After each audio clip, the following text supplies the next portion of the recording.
Yo, what's up mga ka-Prime? Welcome to another video. Mga ka-Prime, may mabigat na balita ngayon tungkol sa Gilas Pilipinas. May kumakalat na impormasyon na hindi raw kontento ang FIBA sa ilang bahagi ng kasulukuyang lineup ng Gilas at posibleng may palitan mangyari sa susunod na FIBA window.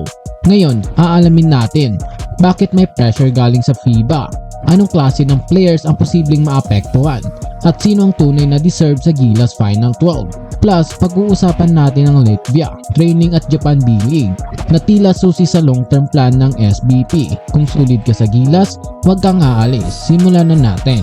Kung gusto mo sa mga gantong content, mag-iwan ng like, share at subscribe at huwag na din kalimutan i-hit yung notification bell below para hindi ka mahuhuli sa mga balita na mainit na katulad nito. Himayin na natin. Unahin natin yung bakit parang may pakialam ang FIBA sa lineup ng Gilas. Simple lang ang sagot. International competitiveness. Sa FIBA level, hindi sapat ang pangalan, hindi sapat ang highlights, hindi sapat ang magaling sa local.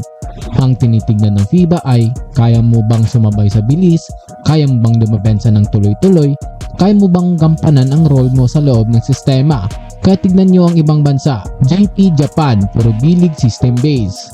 China, bata pero disiplinado. Australia, role players na world class. At dito ngayon napupunta ang pressure sa Gilas. Hindi tayo magbabanggit ng pangalan. URI ng players malinaw ang babala. Una, players na inconsistent sa depensa. Sa FIBA, isang maling rotation, 3 puntos agad ang parusa.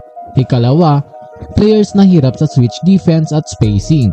Kung mabagal ang paa or late sa closeout, target ka agad. Pangatlo, players na walang malinaw na rule. Hindi pwede ang pwede sa lahat pero walang elite skill. Sa FIBA basketball, may shooter, may stopper, may playmaker, may rim protector. Kung hindi klaro ang silbi mo, ikaw ang unang matatanggal. Masakit, pero ito ang realidad.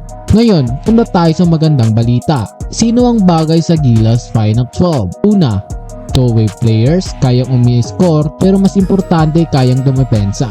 Ikalawa, high IQ guards, hindi nagpapanik, marunong magbasa ng depensa, kayang mag-control ng tempo. Ikatlo, wings na may haba at motor, switchable sa depensa, kayang bantayan ng 1 hanggang 4, napakahalaga sa modern FIBA spacing.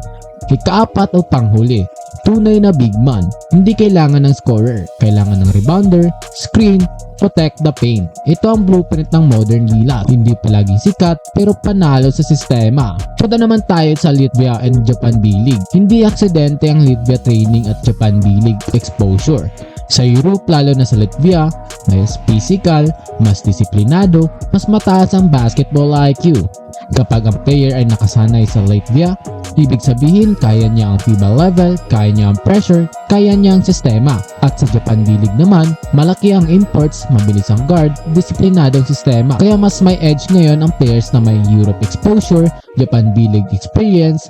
Hindi ito favoritism, preparation ito. Ngayon, tanong ko sa inyo, sino sa tingin nyo ang deserve sa Gilas Final 12? Sang-ayon ba kayo sa direksyon ng SBP? Tama bang bigyan prioridad ang Latvia at Japan exposure? No-comment nyo sa baba. Kung gusto nyo ng real talk at walang filter na Gilas analysis, like, share at subscribe. I-on na din ang notification bell para hindi ka mahuli sa mga balita na mainit. Ito ang laban ng Gilas Pilipinas hanggang sa susunod. Puso.